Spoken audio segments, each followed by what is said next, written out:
Eurozonos infliacija susitraukė iki 2,4 procentų. Ar tai reiškia, jog Europos centrinio banko kova artėja į pabaigą?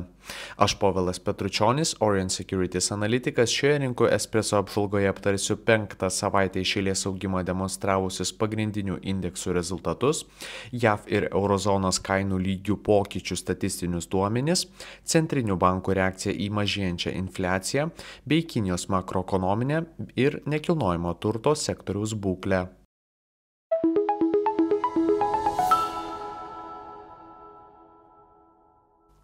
Svarbiausi praėjusios savaitės įvykiai.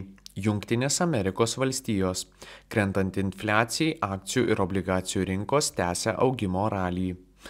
Pagrindiniai JAV akcijų indeksai šią savaitę žaliavo ir pratęsė augimo seriją. S&P 500 kilo apie 0,8 procento, Nasdaq 100 apie 0,1 procento, tuo tarpu Dow Jones 30 ryškiai išsiskyrė ir augo apie 2,4 procento. Šią savaitę Jungtinėse Amerikos valstijose pasirodė BVP ir Fed sekamo PCE asmeninio vartojimo išlaidų kainų indekso rezultatai, kurie teigiamai nuteikė investuotojus.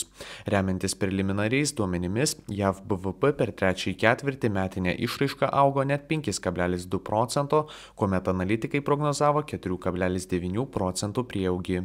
Tuo tarpu asmeninio vartojimo išlaidų kainų indeksas atmetus maisto ir energetikos kainą susitraukė nuo 3,7 iki 3,5 procentų lygio.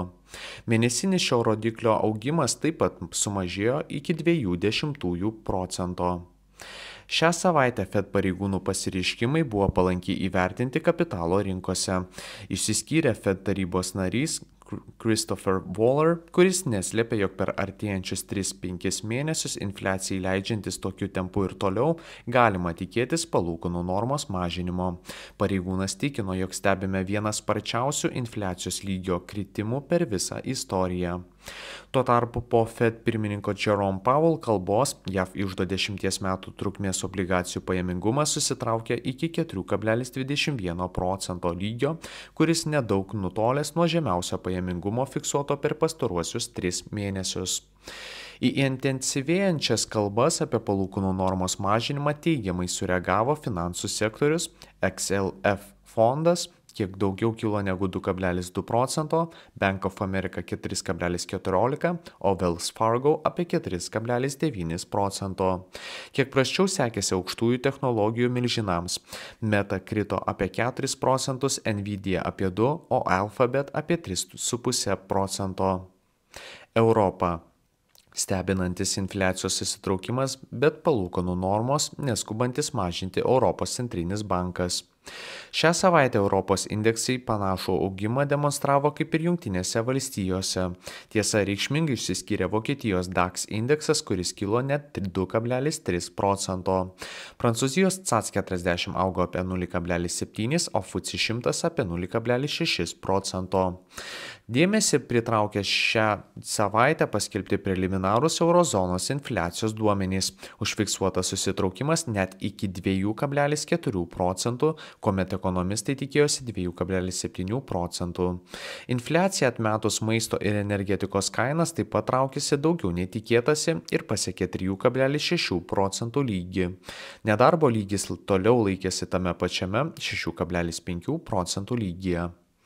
Jeigu makroekonominiai duomenys džiugino rinkos dalyvius, Europos centrinio banko pareigūno tonas privertė atsargiau vertinti monetarinio griežtinimo ciklo pabaigos perspektyvas.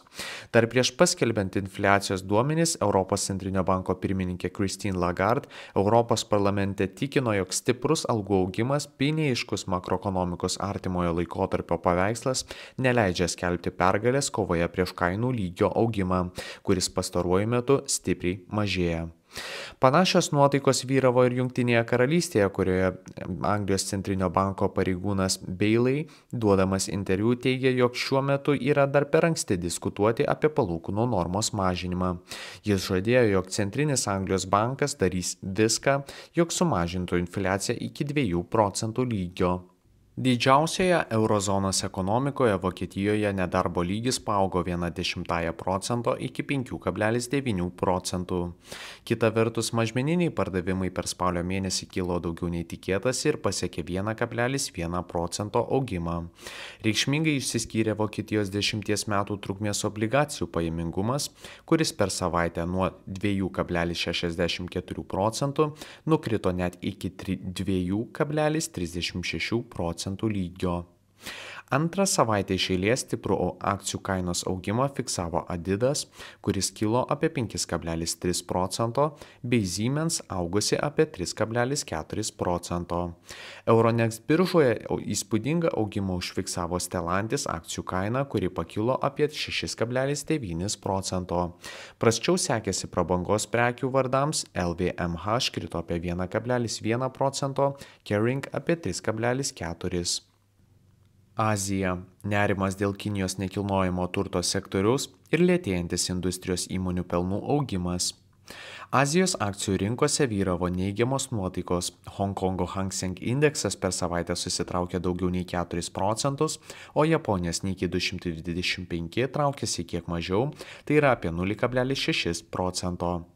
Kinijoje sulaukta kiek prastesnių nei tikėtasi pirkimo vadybininkų indeksų rezultatų. Gamybos PMI antrą mėnesį iš eilės traukėsi ir nesiekė 50 punktų, o pirkimo vadybininkų indeksas neįtraukiantis gamybos sektoriaus siekia 50,2 punktų, kai ekonomistai prognozavo 50,6 punkto. Industrijos sektoriaus įmonių pelno augimas per pastarąjį laikotarpį sulėtėjo. Nuo metų pradžios šio sektoriaus pelnai susitraukė apie 7,8 procento, lyginant su tuo pačiu laikotarpiu praeitais metais. Tuo tarpu augant nerimui dėl nekilnojamo turto sektoriaus stabilumo, Kinijos institucijos išleido finansinio palaikymo planą, kuris turėtų prisidėti prie privataus sektoriaus atgaivinimo. Šiomis priemonėmis siekiama paskatinti finansavimą naudojant skolą, obligacijas ar akcijas. Japonijoje šią savaitę buvo sulaukę nedarbo lygio duomenų, kurie žymėjo rodiklio susitraukimą 0,1 procento iki 2,5 procentų. Remiantis preliminariais duomenimis, per spalio mėnesį industrinė produkcija augo 1 procentu, kai prognozuojama buvo 0,8 procento. Kinijoje šią savaitę kritimą fiksavo dvi didžiosios mažmeninės prekybos įmonės. JD.com smuko apie 4,3 procento, Alibaba apie 5,7.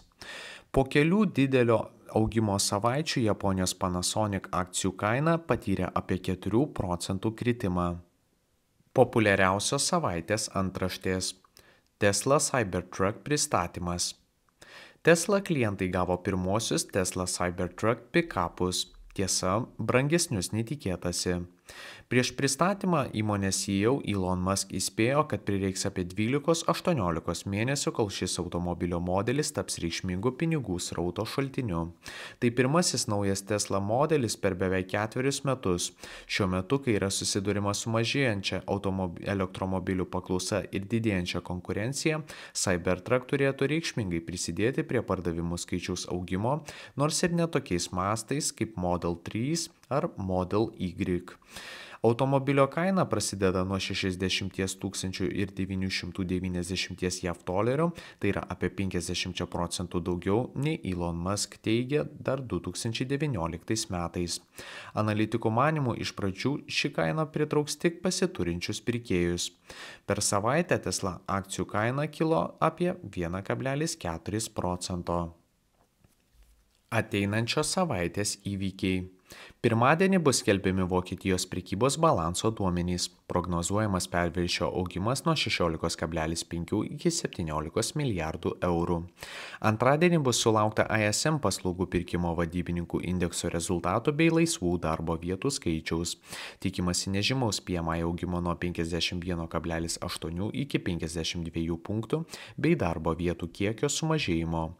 Trečiadienį bus pranešamas JAV užimtumo pokytis atmetus žemės ūkio sektorių bei žaliavinės naftos atsargų kiekis. Ketvirtadienį pasirodys Kinijos prekybos balanso duomenys bei JAV naujų bedarbių paraiškų skaičius.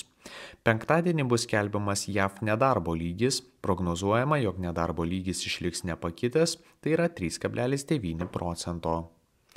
Ačiū visiems klausiusiems ir gražios jums savaitės.